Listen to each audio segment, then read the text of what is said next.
ஆசை இப்பொழுது பேராசை இப்பொழுது ஆசை தீரும் காலம் இப்பொழுது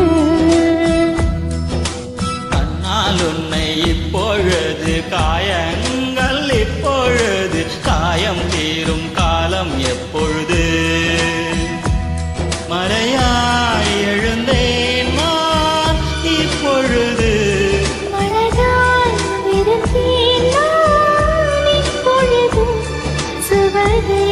பிடித்தால் இப்பொழுது நன